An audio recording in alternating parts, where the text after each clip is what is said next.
കോൺഗ്രസിന് എന്തെങ്കിലും കോൺഗ്രസിൻ്റെ നേതൃത്വത്തിന് ഇനിയെങ്കിലും ഉളുപ്പുണ്ടെങ്കിൽ അതിവേഗതയിൽ ഇയാളെ കോൺഗ്രസിൽ നിന്നും പുറത്താക്കണം. അതാണ് കോൺഗ്രസിൻ്റെ നേതൃത്വം ചെയ്യേണ്ടത്. രാഹുൽ മാങ്കൂട്ടം 3-4 മാസമായി ഒരു പെൺകുട്ടിയെ ലൈംഗിക പീഡനം നടത്തി ഗർഭചിത്രം നടത്താൻ നിർബന്ധിച്ചു എന്ന ഓഡിയോ മെസ്സേജ് പല ദൃശ്യമാധ്യമങ്ങളും പുറത്തുവിട്ടതാണ്. എനിക്ക് തോന്നുന്നു 4 മാസം മുമ്പായിരിക്കും. പക്ഷെ അന്നെല്ലാം കോൺഗ്രസിൻ്റെ നേതാക്കൾ പറഞ്ഞത് അയാൾക്കെതിരെ പരാതിയില്ലല്ലോ എന്നാണ്. പരാതി ഇല്ല എന്ന സാങ്കേതികമായ ഒരു വിഷയം പറഞ്ഞുകൊണ്ടാണ് കേരളത്തിലെ കോൺഗ്രസ് നേതാക്കൾ വി.ഡി. സതീശൻ ഉൾപ്പെടെ സണ്ണി ജോസഫ് ഉൾപ്പെടെയുള്ളവർ അയാളെ ന്യായീകരിച്ചുകൊണ്ട് പല ഘട്ടത്തിലും മുമ്പിൽ വന്നത്. മാത്രമല്ല, ഇയാളെ കോൺഗ്രസ് സസ്പെൻഡ് ചെയ്തു എന്നാണ് കോൺഗ്രസ് പ്രഖ്യാപിച്ചത്. കോൺഗ്രസിൽ നിന്ന് സസ്പെൻഡ് ചെയ്ത രാഹുൽ മാങ്കൂട്ടം പിന്നീട് ദൃശ്യമാധ്യമങ്ങൾ തന്നെ പുറത്തുവിട്ടു കോൺഗ്രസിൻ്റെ പല യോഗങ്ങളിലും അയാൾ പങ്കെടുക്കുന്നത്. മാത്രമല്ല, ഏറ്റവും അടുത്ത ദിവസങ്ങളിലാണ് പാലക്കാട് മണ്ഡലത്തിലെ കണ്ണാടി പഞ്ചായത്തിലെ കോൺഗ്രസിൻ്റെ യോഗത്തിൽ പങ്കെടുത്ത അയാൾ പുറത്തു വരുന്ന ദൃശ്യങ്ങൾ നിങ്ങൾ തന്നെയാണ് പുറത്തുവിട്ടത്. അപ്പോൾ കോൺഗ്രസ് യഥാർത്ഥത്തിൽ സസ്പെൻഷൻ എന്ന പേര് പറഞ്ഞ് അയാളെ സംരക്ഷിക്കുകയായിരുന്നു. ഇവിടെ ഇരയാക്കപ്പെട്ട യുവതയ്ക്ക് ഒരു സംരക്ഷണവും കോൺഗ്രസിൻ്റെ നേതൃത്വത്തിൻ്റെ ഭാഗത്ത് നിന്ന് കിട്ടിയില്ല. പല ഘട്ടങ്ങളിലായി ഞങ്ങളെല്ലാം ഈ കേരളീയ സമൂഹത്തോട് പറഞ്ഞതാണ്, ഇത്രയും ഒരു നീചമായ പ്രവൃത്തി ചെയ്ത ഒരാളെ കോൺഗ്രസ് നേതൃത്വം എന്തിനാണ് സംരക്ഷിക്കുന്നത് എന്ന് പലവട്ടം ഞങ്ങൾ ചോദിച്ചു. ഞങ്ങൾ മാത്രമല്ല, കേരളത്തിലെ പല പാർട്ടികളും ചോദിച്ചു.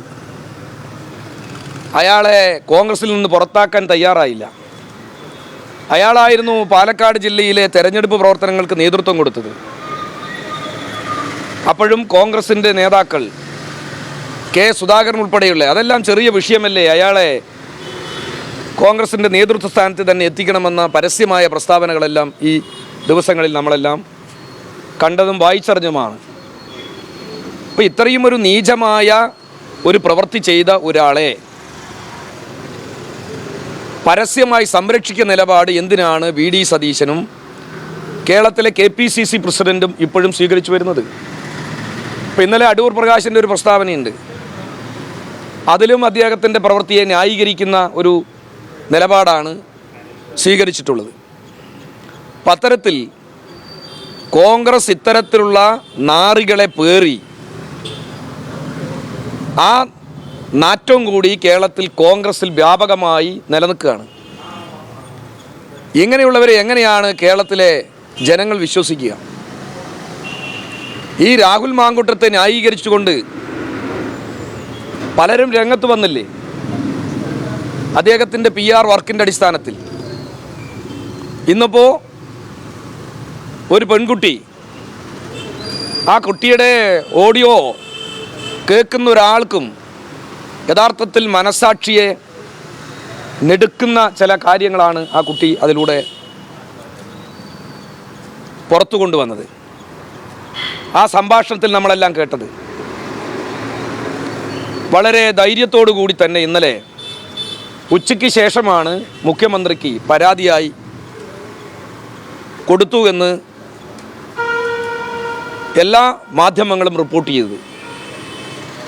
കേരളം ഇരയാക്കപ്പെട്ട കുട്ടിയുടെ കൂടെയാണ്, കേരളത്തിൻ്റെ മനസ്സാകെ.